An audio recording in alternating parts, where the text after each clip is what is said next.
चलिए नेक्स्ट।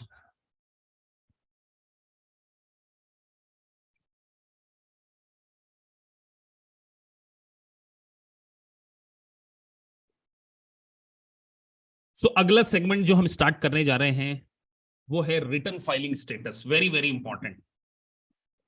मतलब ये वाला स्टेटस आपको बहुत ज्यादा अच्छे से क्लियर होना चाहिए। उसका सिंपल रीजन है, नोट्स कहां से मिलेंगे? एलएमएस में। उसी एलएमएस में आपको नोट्स दिए गए हैं। तो सर अब हम बात करें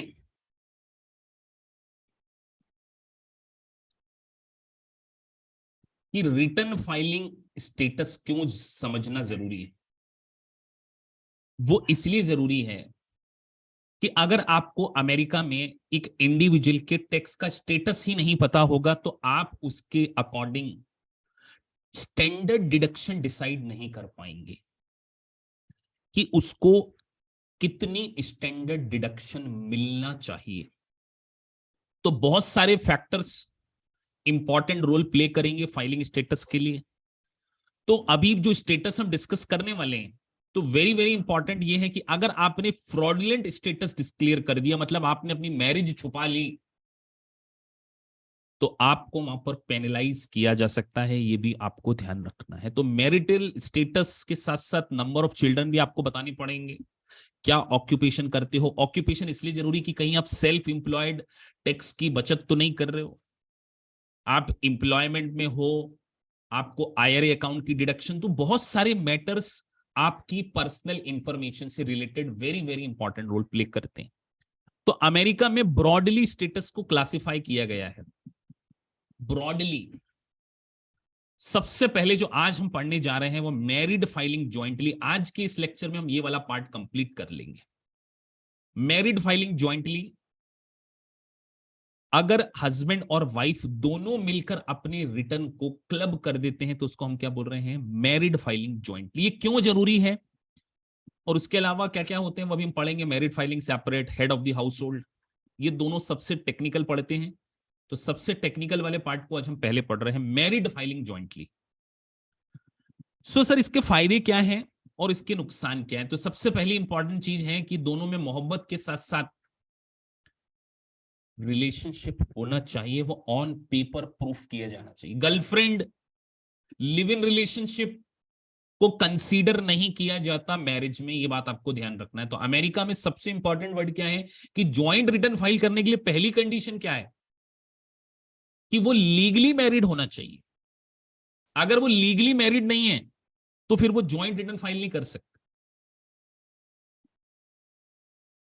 रोशन सोमानी बिल्कुल सही बोल रहे हैं आप कि अगर कोई एक पर्सन, आपने लेकिन टॉपिक से हटके क्वेश्चन पूछ लिया कि सर एक पर्सन सेल्फ एम्प्लॉयड है और एक सैलरीड है, दोनों डिक्लेयर करना पड़ेगा क्योंकि उसके ऊपर दो प्रकार के टैक्स एप्लीकेबल हो जाएंगे। सेल्फ एम्प्लॉयमेंट टैक्स भी एप्लीकेबल हो जाएगा और एक फाइका टैक्स पढ़ाएंगे। तो जो एम्प्लॉयर का पोर्शन वो सब आप पढ़ेंगे आगे, एक कंबाइन वाला क्वेश्चन आएगा।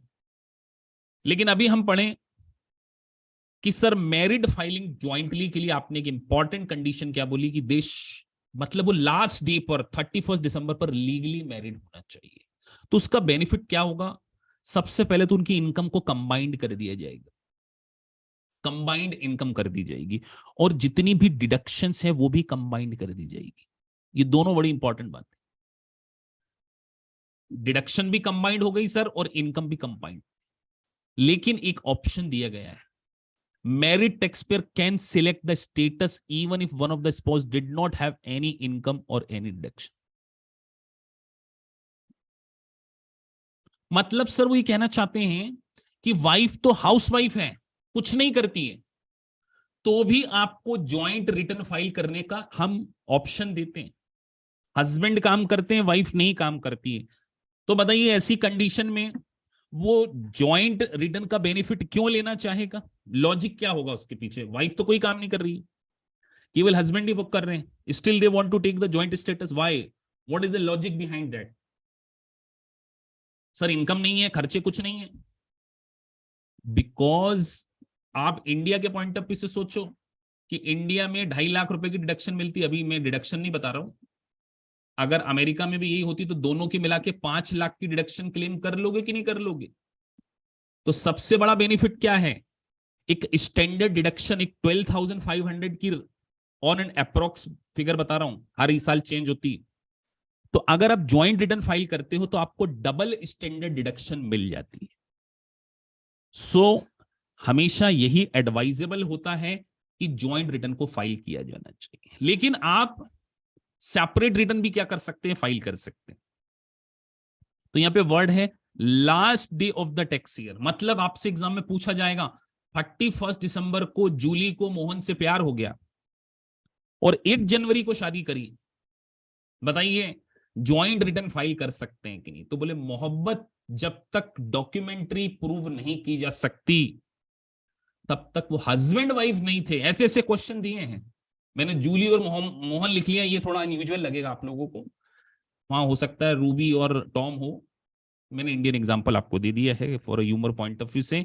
तो आपको ये ध्यान रखना है कि मैरिड एंड लिव टुगेदर भी है, बड़ी इंपॉर्टेंट बात है।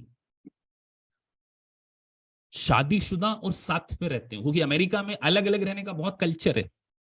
तो अभी इसको पढ़ेंगे हम कि सर ये मैरिड टुगेदर, मतलब सॉरी मैरिड और लिव टुगेदर क्यों लिखा है? क्योंकि एक स्टेटस आएगा कि अगर आप नहीं, कोई समवन किसी के साथ में शादी कर ले और वो उससे कुछ समय के लिए दूर हो जाए, कुछ समय के लिए 6 मंथ, तो एक नया स्टेटस क्लेम कर सकता है जिसको कि head of the house hold बोला जा सकता है। तो इसीलिए यहां पर एक कंडीशन ध्यान रखिए, बड़ी इंपॉर्टेंट है, वो मैरिड एंड लिव टुगेदर। इसीलिए नीचे मेंशन किया है live apart but were not legally separated under the divorce और separate maintenance. Sir living apart रहते हैं, अभी डाइवोर्स नहीं हुआ है, तो भी उनको मैरिड फाइलिंग ज्वाइंटली माना जाएगा। लेकिन एक कंडीशन आएगी जिसमें वो अगर लिव अपार्ट रहते हैं, लिव अपार्ट रहते हैं और 6-8 महीने का एक कंडीशन है head of the house hold बनाएंगे, तो उसको फिर मैरिड फाइलिंग ज्वाइंटली नहीं, वो एक सिंगल स्टेटस के रूप में अपना रिटर्न फाइल कर सकते हैं। तो एक बात ध्यान रखिए, अगर डाइवोर्स लीगली हो गया हो तभी वो सिंगल का स्टेटस फाइल करते हैं, अदरवाइज उनको मैरिड फाइलिंग ज्वाइंटली माना जाएगा। सचिन पूछ रहे हैं sir Indian residing in United state of America having green card and wife is house wife, I can file joint return? Yes, आप फाइल कर सकते हो, ऐसा कोई वो नहीं है। क्योंकि रेसिडेंट और नॉन रेसिडेंट के लिए अभी हम पीछे कॉन्सेप्ट पढ़ के आ रहे हैं कि आपको ये ऑप्शन इलेक्ट करना पड़ता है कि हम हमारी ग्लोबल इनकम का रिटर्न फाइल करेंगे। ये अभी पीछे पढ़ा रहा है, पिछले चैप्टर में आपको मैंने पढ़ाया ये पॉइंट, आप याद करो। मैंने आपको बोला था एक यूएस सिटीजन है, उसने वाइफ किसी से शादी कर ली है, तो you can elect the option, you can elect the option. तो ध्यान रखिए, जब तक मैरिज डिसॉल्व नहीं हो जाए वो मैरिड फाइलिंग ज्वाइंटली रिटर्न क्या कर सकते हैं, फाइल कर सकते हैं। और एक वेरी इंपॉर्टेंट बात, अगर किसी की डेथ हो जाए तो सर्वाइविंग स्पाउस को एक ऑप्शन दिया गया है कि वो in the year of death क्या कर सकती है, ज्वाइंट रिटर्न को फाइल कर सकती है। Are the surviving spouse who did not remarry before the end of the tax year. तो ये बड़ा इंपॉर्टेंट है, जब मैं आपको विडो का कॉन्सेप्ट पढ़ाऊंगा, विडोअर का कॉन्सेप्ट पढ़ाऊंगा, तब भी मैं इस पॉइंट के ऊपर डिस्कस करूंगा। लेकिन अभी यहां पर हम एक बात कर रहे हैं, विडो के लिए अलग कंडीशन है, तो यहां पर बड़े ध्यान से समझना। इस पॉइंट में और विडो के पॉइंट में बहुत जमीन आसमान का फर्क है, कई बच्चे ऑब्जर्व नहीं कर पाते और एमसीक्यू में कंफ्यूज हो जाते हैं। अभी मैंने क्या बोला कि अगर सर्वाइविंग स्पाउस ने रीमैरिज नहीं करी है तो वो क्या कर सकती है, एक डिसीज स्पाउस के साथ में ज्वाइंट रिटर्न फाइल कर सकती। अभी मैंने विडो वर्ड यूज नहीं किया है, क्योंकि जब मैं विडो के लिए यूज करूंगा तो उसके साथ में मैं वर्ड यूज करूंगा क्वालिफाइड विडोअर। अभी आपके दिमाग में सिर्फ एक घंटी ये बजनी चाहिए कि सर ने 2 बातें कही कि सर वो लिव टुगेदर और लीगली मैरिड है, दे कैन फाइल जॉइंट रिटर्न। पहली बात आपने ये कही सर। दूसरी बात आपने ये कही कि अगर किसी स्पाउस की डेथ हो गई है तो उसकी सर्वाइविंग स्पाउस, उसकी या उसका सर्वाइविंग स्पाउस उस डिसीज पार्टनर के लिए के साथ में एक ज्वाइंट रिटर्न उस ईयर के लिए फाइल कर सकती, उस ही ईयर के लिए, उस ही ईयर के ऊपर मैं स्ट्रेस दे रहा हूं। उस पर्टिकुलर ईयर के लिए। मतलब 2022 में किसी की डेथ हो गई तो उसका जो सर्वाइविंग स्पाउस है, अगर वो रीमैरिज नहीं करता है तो उस पर्टिकुलर ईयर में, उस पर्टिकुलर ईयर के ऊपर, उस वर्ड के ऊपर याद रखना, क्योंकि जब मैं क्वालिफाइड विडोअर पढ़ाऊंगा तो उसके साथ में नेक्स्ट 2 ईयर भी बोलूंगा, लेकिन उसके अंदर कुछ कंडीशन है, ये ध्यान रखना। तो सर थोड़ा थोड़ा कंफ्यूजन हो रहा होगा आपको, ज्यादा कंफ्यूजन होने की जरूरत नहीं है। जिस ईयर में डेथ हुई है उस ईयर में ज्वाइंट रिटर्न क्या कर सकते हैं, फाइल कर सकते हैं। अब ये पॉइंट आया जो आपने हमसे पूछा था, कुछ important points. If one spouse was non resident alien at the time during the tax year, unless, वो जो पॉइंट पीछे भी, unless the US citizen and NRA spouse elect and agree to tax their worldwide income. किसने पूछा था वो doubt? Sachin ने। Sachin, I guess clear हो गया होगा आपका डाउट। ये इस पॉइंट में उसको हमने मेंशन कर दिया कि ज्वाइंट रिटर्न हम कब फाइल कर सकते हैं, जब यूएस सिटीजन और एनआरए स्पाउस एग्री हो जाएं कि हम वर्ल्ड वाइड इनकम के ऊपर क्या करेंगे, टैक्स का पेमेंट करेंगे, so they can file joint return. ये बात भी आपको क्या करना है, ध्यान रखना है। इट इज, क्योंकि इनकम टैक्स डिपार्टमेंट एक सेल्फिश एक्ट है। ये वर्ड से बहुत सारे क्वेश्चन आपके लॉजिकली सॉल्व हो जाएंगे, भी ध्यान रखना। अब दूसरी बड़ी इंपॉर्टेंट बात है, if one spouse file separately, घर वाली बोल रही नहीं भैया हम आपकी नहीं चलने देंगे, हम हमारा रिटर्न खुद फाइल करेंगे, मतलब अलग से फाइल करेंगे, हम ज्यादा पैसे कमाते हैं, तो मजबूरी में बेचारे को क्या करना पड़ेगा, उसको भी सेपरेट ही फाइल करना पड़ेगा। जबरदस्ती तो है नहीं कि नहीं भैया उसने सेपरेट फाइल कर दिया, मेरे में भी उसका मिक्स कर दो, तो आपको करना पड़ेगा। लेकिन एक एक्सेप्शन है, बड़ा इंपॉर्टेंट एक्सेप्शन है ये भी। अब एक ने पूछा सर एक स्पाउस रीमैरिज कर ले, हाँ, तो ज्वाइंट रिटर्न फाइल नहीं कर पाएगी। ये भी बड़ा ध्यान रखना। मतलब ऐसा सोचो,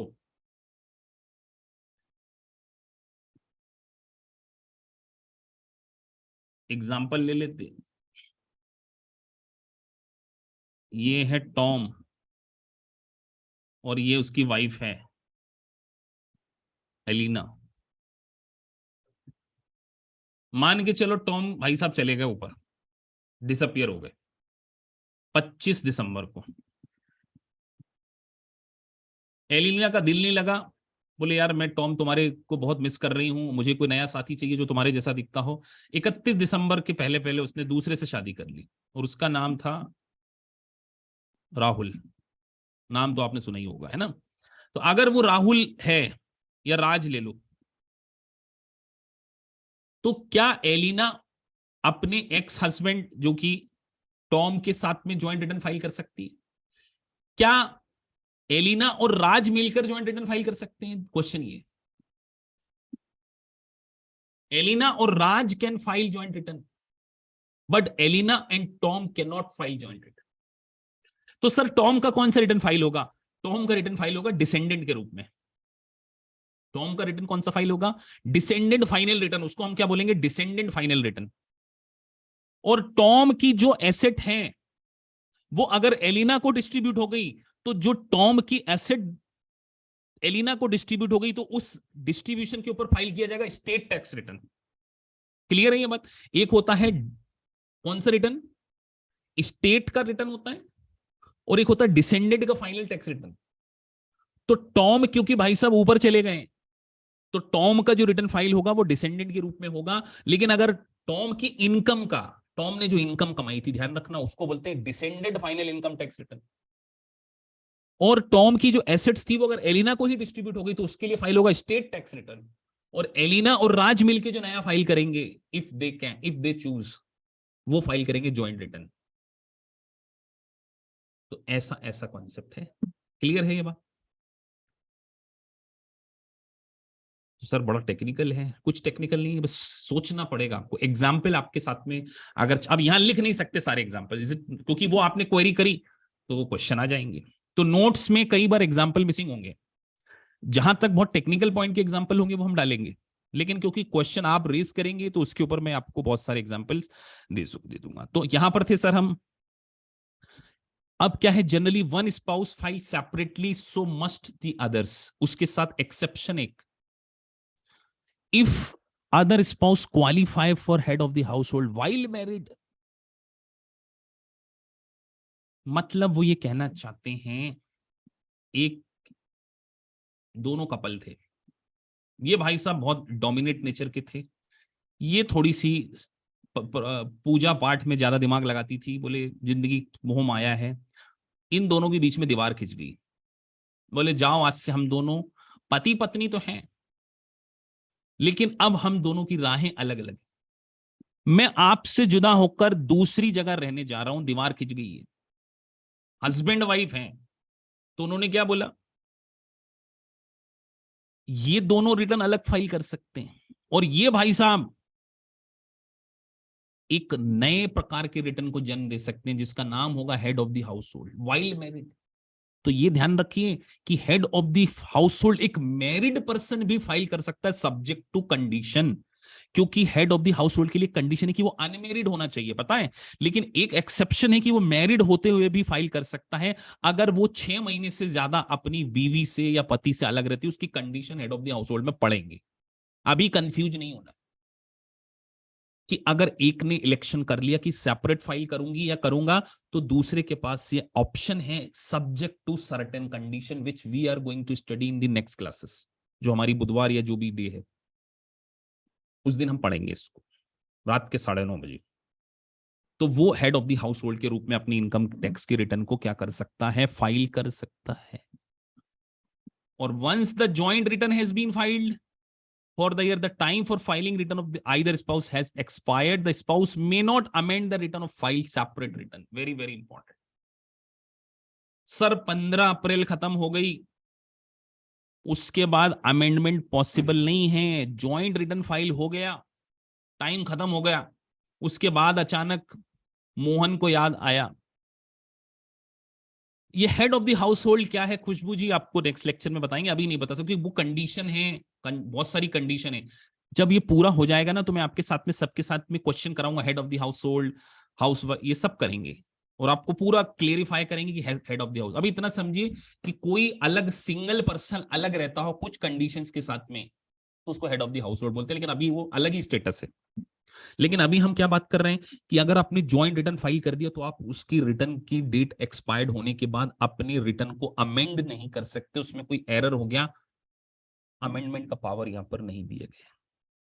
the spouse may not amend the return to file separate return, मतलब हम अलग से अब ये नहीं बोल सकते कि नहीं नहीं मैं तो सेपरेट रिटर्न फाइल करूंगी, मतलब ये कि 15 अप्रैल के पहले अगर हस्बैंड वाइफ का झगड़ा हो गया और वाइफ ने धमकी दी, बोले अब तो मैं अपना सेपरेटेड फाइल करूंगी, तो कर सकती है, अमेंड कर सकती है, लेकिन बिफोर 15 अप्रैल। तो अमेंड कम नहीं कर सकते, जब रिटर्न फाइलिंग की डेट खत्म हो जाए। ये बात भी आपको क्या करना है, ध्यान रखना है।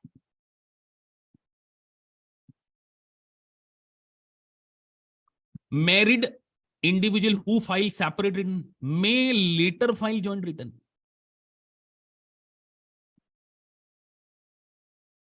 तो आपने पहले सेपरेट फाइल किया था, आप क्या कर सकते हैं, रिटर्न फाइलिंग के पहले क्या कर सकते हैं, अपनी रिटर्न को क्या कर सकते हैं, अमेंड कर सकते हैं। तो एक नॉर्मल सा पॉइंट था कि अमेंडमेंट किया जा सकता।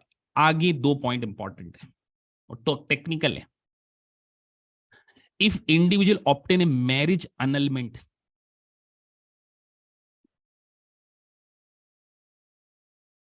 मैरिज annulment का मतलब ये होता है कि आपने सुना होगा, कहीं मूवी वूवी में देखा होगा कि ग्रीन कार्ड लेने के लिए बहुत सारे लोग वहां पर वन नाइट मैरिज कर लेते हैं। वन नाइट मैरिज सुना आपने?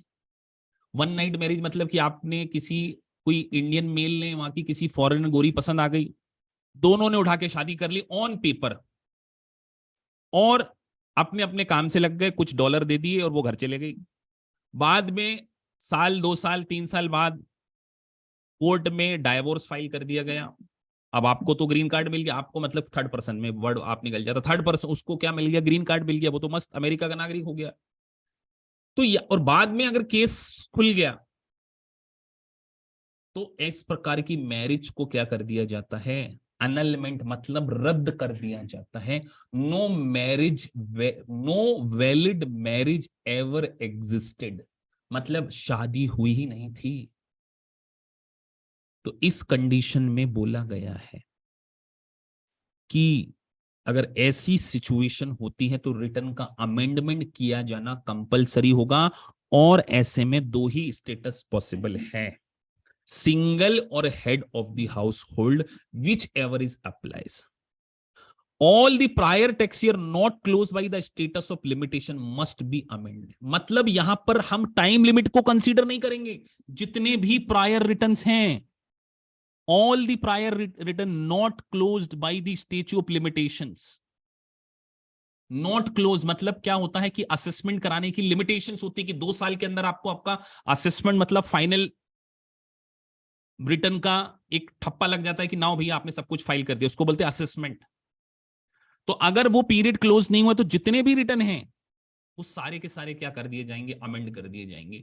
तो हमको इतना टेक्निकल नहीं जाना, बस हमको इतना समझना है कि अगर किसी की मैरिज अनल्ड हो जाती है, अनलमेंट डिक्लेयर कर दी जाती है, तो उसको सारे के सारे प्रायर रिटर्न इंडिविजुअल या हेड ऑफ हाउस होल्ड के स्टेटस में फाइल करने पड़े। क्लियर है ये बात? आगे बढ़ते हैं सर। तो ये annulment word, no marriage ever existed का क्लॉज। उसके बाद छठा पॉइंट और भी इंपॉर्टेंट है, a joint return is signed by both the spouse generally, और यहां पे लिखा है jointly and severally liable for the tax due. मतलब ये भी दोनों हैं मिलके, तो हम दोनों को इंडिविजुअल रूप से भी और अकेले इसको भी बोल सकते हैं कि भैया आपकी वाइफ पेमेंट नहीं कर रही टैक्स की, आपको करना पड़ेगा उसका, क्योंकि आपने ज्वाइंट का रिटर्न लिया। तो ज्वाइंटली एंड सेवरली क्या होते हैं, लायबल होते हैं।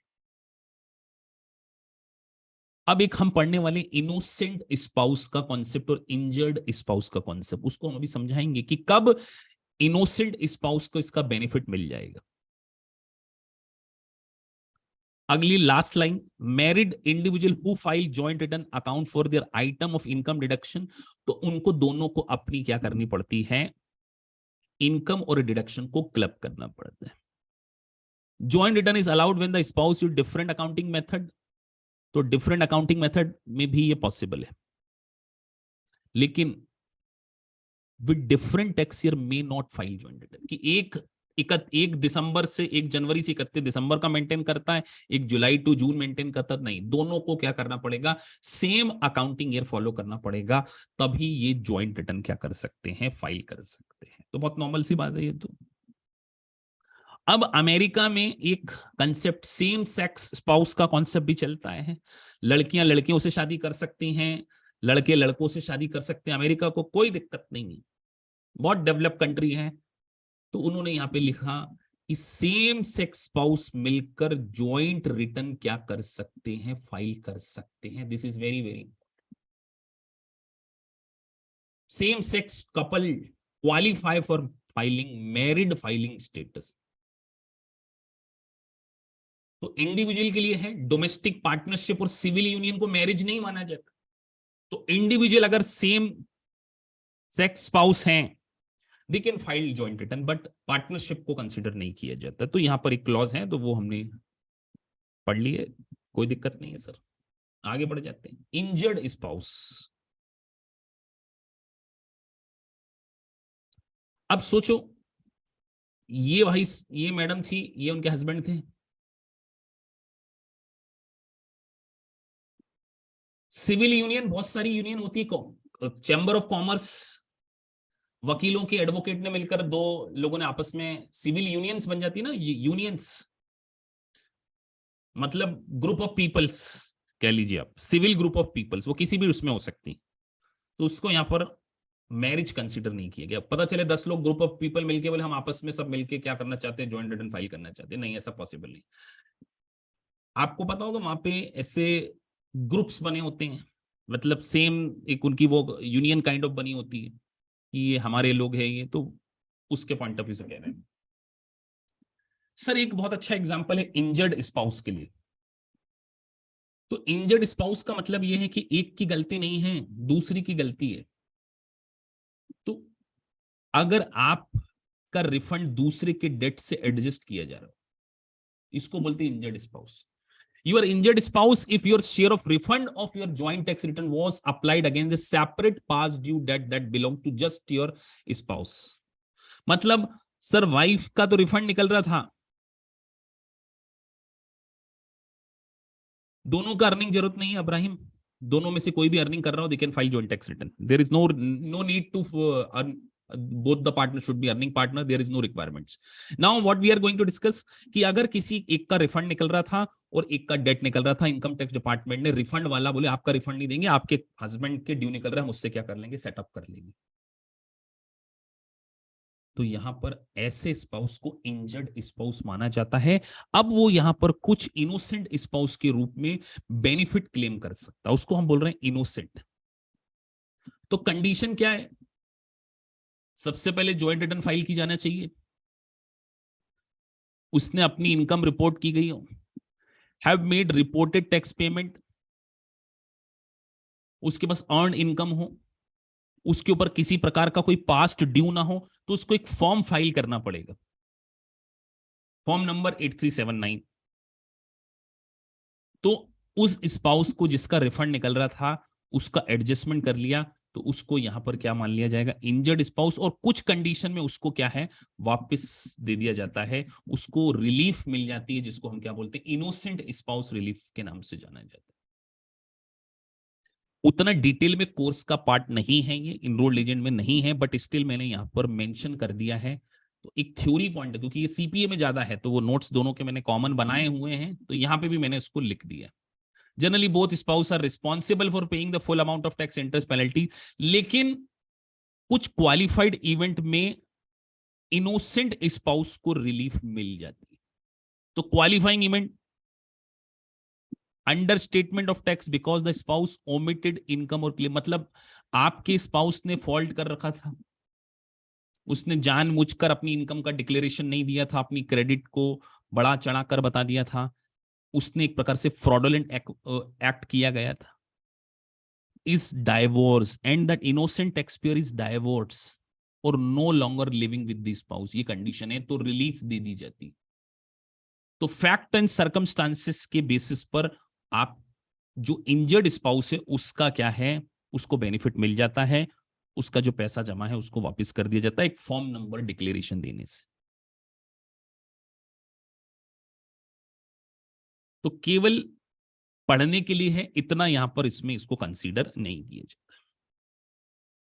सो आज के इस लेक्चर में हमने पूरा का पूरा जो डिस्कशन किया है वो जॉइंट रिटर्न फाइलिंग के पॉइंट ऑफ व्यू से डिस्कशन किया है, क्योंकि अब जो मुझे आपको head of the house hold पढ़ाना है वो मैं नए डे पर लूंगा, क्योंकि वो काफी डिटेल में मुझे पढ़ाना पड़ेगा इसी के बाद, क्योंकि सारे स्टेटस को मिलाकर मैं आपको इसके क्वेश्चन भी लाइव कराने वाला हूं। तो जो नेक्स्ट क्लास होगी हमारी